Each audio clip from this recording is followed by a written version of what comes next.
আসসালামু আলাইকুম, welcome back to my channel. বিজ্ঞানীরা মনে করেন সজনে পাতা পুষ্টিগুণের আধার, আর যারা নিরামিষভোগী আছেন তারা এটি খেয়ে বেশি উপকৃত হতে পারেন।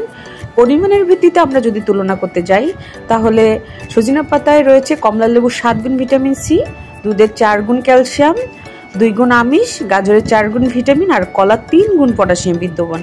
কি অবাক হলেন? হ্যাঁ, অবাক করার মতো ইনফরমেশন এটি। তো আজকে আমি আপনাদের রান্না করে দেখাবো সজনে পাতার ফুল। আর এই জন্য প্রথমে আমি একটা প্যানের মধ্যে কিছু গরম পানি নিয়ে নিয়েছি, আর এখানে সজনে ফুলগুলো দিয়ে আমি সজনে ফুলগুলোকে হালকা ভাপিয়ে নিয়েছি। আমার ভাপিয়ে নেওয়া শেষ। এখন আমি সজনে ফুলগুলো থেকে পানিগুলো ঝরিয়ে নিব। অন্য একটা প্যানের মধ্যে আমি কিছু সয়াবিন তেল দিয়ে দিব। তেলগুলো হালকা গরম হয়ে আসলে এখানে আমি শুকনো মরিচ দিয়ে দিব, গোটা জিরা দিয়ে দিব, রসুন কুচি দিয়ে দিব। তারপরে হালকা নেড়ে ছেড়ে এখানে আমি কিছু পেঁয়াজ কুচি করে রেখেছিলাম, পেঁয়াজ কুচিগুলো দিয়ে দিব। 4 থেকে 5টা কাঁচামরিচ ফালি করে কেটে দিব। তারপরে একটু ভেজে নিব। ভেজে নেওয়া হয়ে গেলে আমি এখানে কিছু লবণ দিয়ে দিব, কিছু হলুদ গুঁড়ো দিয়ে দিব।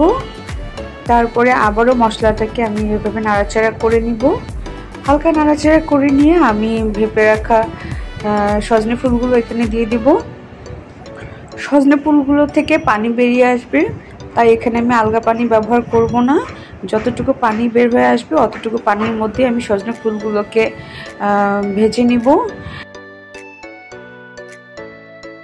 এখন আমি সজনে ফুলগুলোকে ঢেকে দিব। এভাবে 5 মিনিট রান্না করব। 5 মিনিট পরে ঢাকনাটা তুলে ফেললাম।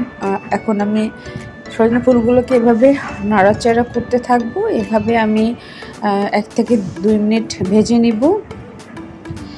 ভালোভাবে ভেজে নেওয়ার পরে আমি সজনে ফুলগুলোকে এক সাইড করে রেখে দিব। এখানে হালকা কিছু সয়াবিন তেল অ্যাপ্লাই করব, আর তেলের মধ্যে একটা ডিম ভেঙে দিব।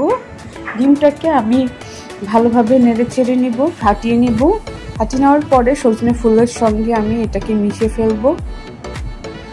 তারপর দুটোকে একসঙ্গে অনবরত নাড়াচাড়া করতে থাকবো। অনবরত নাড়াচাড়া করার পরে এই তো আমার সজনে ফুলটা রেডি।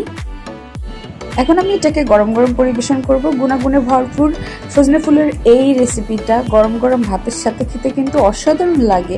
অবশ্যই বাসায় ট্রাই করতে ভুলবেন না। ভালো থাকবেন। আসসালামু আলাইকুম।